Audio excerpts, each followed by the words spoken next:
আসসালামু আলাইকুম। সবাইকে শুভেচ্ছা জানাচ্ছি। মাসুম মাহবুব দেখছেন ওপেন দাস ইউটিউব চ্যানেল এবং মাসুম মাহবুব ফেসবুক পেজ। পৃথিবীর যেই প্রান্ত থেকে যারা দেখছেন সবার জন্য শুভকামনা। দর্শক বেশ কিছু গুরুত্বপূর্ণ খবর আছে। আহ ১ম কোনটা দিয়ে শুরু করব? মার্কিন প্রেসিডেন্ট ডোনাল্ড ট্রাম্প আবারও আলোচনায়। তিনি সবসময় আলোচনায় থাকতে পছন্দ করেন। তার শখ হলো আলোচনায় থাকা। যখন তিনি আলোচনায় থাকেন না, তখন তিনি নানান রকম ব্যঙ্গাত্মক কথা বলেন, চটকদার কথা বলেন, ভাইরাল হওয়ার মতো কথা বলেন। অনেকটা হিরো আলমের সাথে তুলনা করা যায়। অনেকটা তারেকের সাথে তুলনা করা যায়। অনেকটা বিরানী আলমের মতো আলমের সাথে তুলনা করা যায়। দেখবেন যখন হালে পানি পাচ্ছে না, তখন এমন কিছু কাণ্ড করবে তারেক বা এই যাদের নাম বললাম, ডোনাল্ড ট্রাম্পের মতো, বুঝছেননি? তখন তিনি আবার আলোচনায় আসবে। মার্কিন প্রেসিডেন্ট ডোনাল্ড ট্রাম্পের উপর ২ দফা হামলা আগে কিন্তু হয়েছিল নির্বাচনের আগে এবং ওই ২ দফা হামলার কারণে তিনি একটা বড় বিজয় পেয়েছিলেন।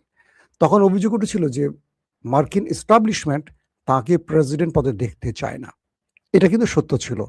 নানান রকম চাপে ফেলে তাকে রিপাবলিকান শিবিরই হারাতে চেয়েছিল, কিন্তু টিকে গেছেন। এরপর নির্বাচনের দৌড়েও তাকে হারাবার চেষ্টা করা হয়েছে ২ দফা হামলার পর। তিনি বিজয় লাভ করেছেন। এখন হামলার তিনি করিয়েছেন না অন্য কেউ করিয়েছে, সেটা আমার আপনার না। তথ্যটা আমেরিকাই পরিষ্কার জানে। যখন ইরান যুদ্ধে কোণঠাসা, তরতর করে তার জনপ্রিয়তা নিচের দিকে নামছে, ডাউন হচ্ছে, তখন হঠাৎ করে ট্রাম্প, যেখানে হাজার, হাজার হোয়াইট হাউজের লিস্টেড বিশাল মাপের সাংবাদিকরা, বড় মাপের সাংবাদিকরা, ডক্টর জাহিদের মতো উপদেষ্টারা এসে বসে আছেন, তখন সেখানে একজন অস্ত্র হাতে নিয়ে এসে গুলি করল। এটা নিয়ে নতুন প্রশ্নের তৈরি হলো। কেউ বলছেন ট্রাম্প তার জনপ্রিয়তা বাড়াবার জন্য এটি করছেন, কেউ বলছেন আমেরিকাতে ট্রাম্পের শত্রু ক্রমান্বয়ে বাড়ছে কারণ তার ইসরায়েল প্রীতি আমেরিকানরা সহ্য করতে পারছে না। তথ্য সব রকমই আসছে। ধরেন যে ব্যক্তি অ্যালান, ৩১ বছর বয়স্ক এই ক্যালিফোর্নিয়ার যুবক, পেশায় একজন শিক্ষক, আবার গেম সফটওয়্যার ডেভেলপার। খুব মেধাবী হিসেবে তাকে সবাই চেনে। এই ৩১ বছরের যুবক অ্যালান কি করে এই অঞ্চলে, মানে এই হিলটন, একটা গুরুত্বপূর্ণ হোটেল যেখানে প্রেসিডেন্ট নিজে রাষ্ট্রের গুরুত্বপূর্ণ সাংবাদিকদের নিয়ে, আরো গুরুত্বপূর্ণ হাই অফিসিয়ালদের নিয়ে, ডেলিগেটদের নিয়ে কি বলবো, ডিনার করছেন, আলোচনা করছেন, সেই সময় অস্ত্র হাতে নিয়ে একটি নয়, একটি রাইফেল, একটি পিস্তল, সঙ্গে আরো ধারালো অস্ত্র নিয়ে সে প্রবেশ করে এবং সেখানে তিনি টার্গেট করে গুলিও করে। পরবর্তী সিক্রেট এজেন্টরা প্রেসিডেন্টের তাকে আটকে ফেলে, তাকেও গুলি করে এবং তার গুলিতে একজন নিরাপত্তা বাহিনীর সদস্য আহত হয়। বাট তার শরীরে লাইফ জ্যাকেট থাকায়, যেটাকে কি বলে, বডিকে রক্ষা করার জন্য, তিনি খুব বেশি আহত হননি এবং তাকে পাকড়াও করা হয়। তাকে আগামী সোমবার আদালতে তোলা হবে। এখান থেকে অনেকগুলো প্রশ্ন আসে।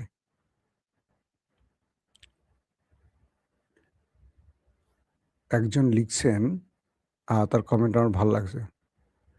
এই বেটা ডাক্তার জাহিদ নাকি তার বাবা হয়? ও আচ্ছা ভাই, সরি, মহসিন চৌধুরী আপনার বাবা হয় আমি তো জানতাম না। তা আমাকে বলবেন আগে, ডক্টর জাহিদকে বললে আপনার কষ্ট লাগে। আপনার বাবাকে আমি অসম্মান করলাম, এর জন্য সরি। তো বাবা না দুলাভাই ঠিক বুঝলাম না। যাক, একটা হলেই হয়। মা বা বোনের স্বামী কাছাকাছি তো নাকি? মহসিন চৌধুরী, আপনার শুভকামনা। ভালো লোককে পাইছেন। তো এখন যেটা হইছে, ট্রাম্প তার যে জনপ্রিয়তা কমছে, মধ্যবর্তী নির্বাচনে তিনি হেরে যেতে পারেন, সকল জরিপ সেই বিষয়টিকে ইঙ্গিত করছে। এতে করে এই গুলির ঘটনা তার জনপ্রিয়তাকে আবার বৃদ্ধি করতে পারে। এখন প্রশ্ন আসতে পারে, এটার সাথে জড়িত কারা? কিছু, কিছু মাধ্যম বলছে তার উপরে চাপ সৃষ্টির জন্য যে দেশটি বারবার তাকে যুদ্ধে জড়াবার চেষ্টা করছে, সেই দেশটির টার্গেট হতে পারে তাকে শুধু ভয় দেখানোর জন্য। হত্যা করার উদ্দেশ্যে এই গুলি হয়নি। কারণ ট্রাম্পের কাছ থেকে অনেক দূর থেকে গুলিগুলো করা হয়েছে। এত দূর থেকে গুলি করে সিক্রেট এজেন্সি, নিরাপত্তা বাহিনী, এত, এত গোয়েন্দার ভেদ করে এসে আক্রমণ করার কথা না। বা তিনি ঢুকছেন কিভাবে? ওই অঞ্চলে একটা ছোট ছুরি নিয়েও ঢোকার কথা না। সেখানে ঢুকলেন কি করে? অনেক প্রশ্ন আসছে। তো এখন যে বিষয়টি তৈরি হয়েছে, ধারণা করা হচ্ছে ওই দেশটি, যে দেশটির নাম নিলে চাকরি থাকে না, সে দেশটির কোনো এজেন্ট হতে পারে, যেভাবে কেনেডিকে হত্যা করা হয়েছে। নাম্বার 2, কেউ বলছেন আমেরিকার মধ্যেই রাষ্ট্র কয়েকটা ভাগে বিভক্ত হয়ে গেছে। আমেরিকার মধ্যে আমেরিকার টপ জেনারেলরা ট্রাম্পের উপর ব্যাপক ক্ষিপ্ত, কারণ তিনি তার এই যুদ্ধটাকে এমনভাবে ছড়িয়ে দিতে গিয়ে পুরো আমেরিকানদের বিরুদ্ধে দাঁড়িয়েছেন, মার্কিন সেনাদের বিরুদ্ধে দাঁড়িয়েছেন, অনেক জেনারেলকে সরিয়ে দিয়েছেন পদ থেকে, অনেক কি বলবো, তাদের নেভি প্রধানকে সরিয়েছেন, সেনা প্রধানকে সরিয়েছেন, একের পর এক অকাণ্ড করে যাচ্ছেন এই টেম্পু সাহেব। আবার বলা হচ্ছে যে তিনি নিজেই আক্রমণের পর বক্তব্যে বলেছেন এই ঘটনার সাথে ইরানের সম্পৃক্ততা আছে কিনা তিনি খতিয়ে দেখবেন। আপাতত ইরানের সম্পৃক্ততা দেখছেন না। তবে আমার একটা কথা খুব ভালো করে মনে পড়ছে। Ali Larijani, doctor Ali Larijani শাহাদত বরণের 2 দিন আগে আমি আপনাদের খবর দিয়েছিলাম, মনে আছে কিনা দেখেন। তিনি বলেছিলেন যে ওই দেশ দুটো, আমেরিকা ইসরায়েল, তারা একটা কৌশল নিচ্ছে। তারা এমন কোনো ফলস ফ্ল্যাগ অপারেশন করতে পারে যার মাধ্যমে ইরানকে দায়ী করে 9/11-এর মতো বড় কোনো ঘটনা ঘটাতে পারে। অর্থাৎ তিনি তার বক্তব্যে স্পষ্ট করেছেন এটা আরবের কোনো দেশে বড় কোনো অ্যাটাক হবে। করবে কারা? সিআইএ বা মোসাদের অনুসারীরা। নাম পড়বে কার? ইরানের। অথবা আমেরিকার ভেতরে টুইন টাওয়ারের মতো কোনো একটি ঘটনা ঘটানো হবে, নাম দেয়া হবে ইরানের। অথবা এমন কোনো মিত্র দেশ, আমেরিকা ইসরায়েলের মিত্র দেশ, যেখানে এই হামলার ঘটনাটি ঘটবে এবং ইরানের নাম দেয়া হবে। এর মাধ্যমে ন্যাটো, ইউরোপ সবাইকে নিয়ে ঝাঁপিয়ে পড়বে ইরানের বিরুদ্ধে আমেরিকা। এটি কে বলছেন? ডক্টর আলী লারিজানি, শহীদ হওয়ার 2 দিন আগে। তিনি বলছেন সবাইকে সতর্ক থাকতে হবে এবং আমি বিশ্ববাসীকে বলবো ইরান এমন কোনো পরিকল্পনা করে না যেটা পর্দার অন্তরালে চুরি করে করতে হয়। ইরান যেটা করবে সেটা জানিয়ে করবে, শত্রুর আঘাতের পাল্টা জবাব দেবে, কিন্তু কখনো এই কাজগুলো ইরান করে না। ঠিক তার 2 দিন পরেই ওই দেশটি, নেতানিয়াহুর দেশটি, আলী লারিজানিকে স্ট্রাইক চালিয়ে মেরে দেয়। কারণ তিনি এই তথ্যটি ফাঁস করায় ওরা বিপদে পড়ে যায়। কারণ এই গুপ্ত হত্যা বা এই ফলস ফ্ল্যাগ অপারেশনগুলোর করার ওস্তাদ কিন্তু ওই দেশটি। টুইন টাওয়ারে কারা হামলা করেছে এটা নিয়ে কিন্তু ওই দেশটিকে ইঙ্গিত করা হচ্ছে। এরকম বড় বড় গুপ্ত হত্যা, গুপ্ত, খেয়াল করবেন শব্দটা হচ্ছে গুপ্ত। বাংলাদেশ এখন গুপ্ত খুব মার্কেট পাইছে। আমার নিজেকে গুপ্ত বলতে ভাল লাগে, আমি নিজেকে গুপ্ত বলি। কারণ কেন জানেন? গুপ্ত হলো বিজেতাদের গোষ্ঠী।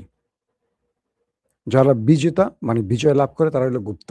কারণ গুপ্ত সবাই হতে পারে না, এবং বাংলাদেশ গুপ্তদের মাধ্যমে স্বাধীন হয়েছে 2য় বার। অনেকে এটা স্বীকার করতে রাজি না, আমি স্বীকার করি, ভালো লাগে। কেউ বলছে সাউন্ড নাই, একজন ব্যক্তি বলছেন সাউন্ড নাই, নাকি সবাই বলছেন সাউন্ড নাই?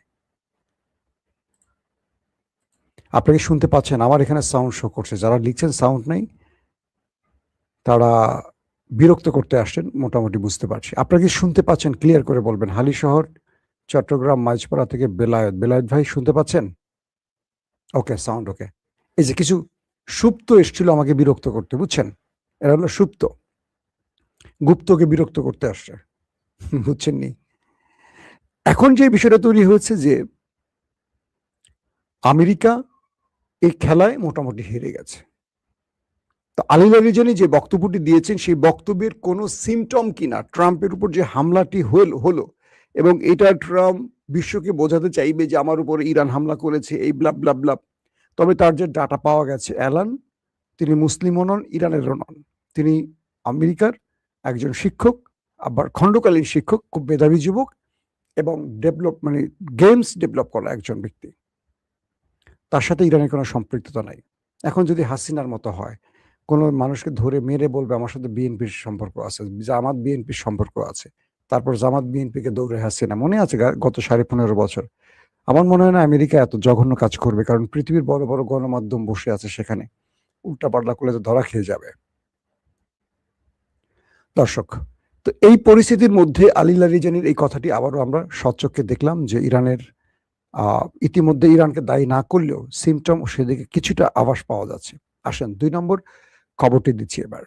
মার্কিন যুক্তরাষ্ট্র ইরানের একটি জাহাজ আটকালো।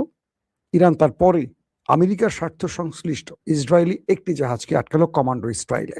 আমি আপনাদের ফুটেজ দেখিয়েছিলাম, মনে আছে কিনা? এরপর আমেরিকা ইরানের আরেকটি জাহাজ আটকালো। তো ইরান তখন বলছিল যে তোমরা যা কিছু করবো আমরা তোমাদেরকে ডবল শোধ দেব। তুমি $1 দিলে $2 দেবো, একটা ঘুষি মারলে 2টা ঘুষি মারবো। বিষয়টা ক্লিয়ার?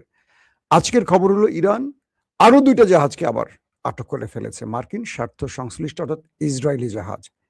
এই জাহাজগুলো ইসরায়েলের মালিকানাধীন, কিন্তু বিভিন্ন নামে আসে, বিভিন্ন ফ্ল্যাগ উড়িয়ে আসে, যাতে ইরান বুঝতে না পারে। কিন্তু ইরানের কাছে তো তথ্য থাকে, গোয়েন্দা তথ্য। এই তথ্যের আলোকে ইসরায়েলি আরো 2টো জাহাজকে ইরান আটক করে ফেলেছে। এখন ট্রাম্প পড়ছেন মহা বিপদে, যে ইরান যা বলে তাই তো করতেছে, এখন কি করব আমরা? ট্রাম্প হরমুজে সবচেয়ে বড় কি বিপদে পড়েছে জানেন? ট্রাম্প ভেবেছিল যে ওমান সাগরে এসে হরমুজের মুখটা বন্ধ করে দিয়ে পৃথিবীর বাজার থেকে ইরান যে তেল গ্যাস রপ্তানি করে এটা বন্ধ করে দেবে। আজকে পর্যন্ত 80 থেকে 90টি জাহাজ এ পর্যন্ত ইরান অবরোধকালীন সময়, মানে মার্কিন যুক্তরাষ্ট্রের অবরোধকালীন সময় 80 থেকে 90টা জাহাজ ইরান তেল গ্যাস সহ পৃথিবীর বাজারে ছেড়ে দিয়েছে, পরিবহন করতে পেরেছে। তো এজন্য আমেরিকার ব্যর্থতার জন্য কিন্তু নৌবাহিনী প্রধান হয় পদত্যাগ করেছেন অথবা তাকে সরিয়ে দেয়া হয়েছে। আমেরিকাকে বারবার যে অভিযোগ দেয়া, মানে আমেরিকার উপর যে আমেরিকা ট্রাম্প যে তার নেভিকে অভিযোগ দিচ্ছে যে তোমরা ইরানকে থামাতে পারছো না কেন? তো ওরা বলছে যে আমরা ওই অঞ্চলে মুভ করতে পারছি না। কোন কোন অঞ্চলে যে ইরান মাইন পুঁতে রাখছে আমরা জানি না। আবার যখন আমরা মুভ করি ইরানের ড্রোন ছুটে আসে। ইরান তো পরিকল্পিত, ধরেন 2টা জাহাজ ছাড়ছে, তাদের ড্রোন উপরে আছে, যদি শত্রু টার্গেট করতে আসে হিট করবে এইভাবে। তো হরমুজ প্রণালী দিয়ে এক হিসেবে আমেরিকা ইরানের লাভ করছে। কেন? হরমুজ প্রণালী বন্ধের জন্য গালফ কান্ট্রির তেল মোটামুটি আটকে গেছে। তো তেল আটকে যাওয়ার কারণে এখন পৃথিবীর বহু দেশ ইরান থেকে তেল কিনছে। আবার তাদের উপর আমেরিকা নিষেধাজ্ঞা দিতে পারছে না, কারণ তারা আমেরিকার মিত্র। শুধু চীনের উপর নিষেধাজ্ঞা দিয়েছে। চীন তো এগুলোকে থোড়াই কেয়ার, কিছু মনে করে না, পাত্তাই দেয় না। তো একদিকে ধরেন আগে ইরান যদি $10 তেল বেচতো, এখন ইরান $100 তেল বেচতে পারছে। এই যুদ্ধের যে ক্ষতি ইরান পুষিয়ে নিচ্ছে। তারপর হরমুজ প্রণালী থেকে ইরান টোল আদায় করেছে অনেক। এই টোলগুলো তাদের রাষ্ট্রীয় ব্যাংকে জমা হয়ে গেছে। এটা ইরানের জন্য একটা বিশাল সুখবর। তো এই মুহূর্তে হরমুজ প্রণালীর সামনে গালফে বসে, কি বলে, ওমান সাগরে বসে আমেরিকা, তারা 2টা ভয় করছে। এক, তারা ইরানকে ঠেকাতে পারছে না। 2, যে কোনো সময় ইরান তাদের উপর অ্যাটাক করে বসতে পারে। পাশাপাশি যখন আলোচনা ব্যর্থ হয়েছে পাকিস্তানে, তখন ট্রাম্প মধ্যপ্রাচ্যের যুদ্ধের প্রস্তুতি নিচ্ছে এবং এই খবরটি ইরান জানছে এবং ইরানও তার প্রতি উত্তরে সব আলু পটল রেডি করে ফেলছে। ট্রাম্প অ্যাটাক করলে সঙ্গে সঙ্গে তারা অ্যাটাক করবে।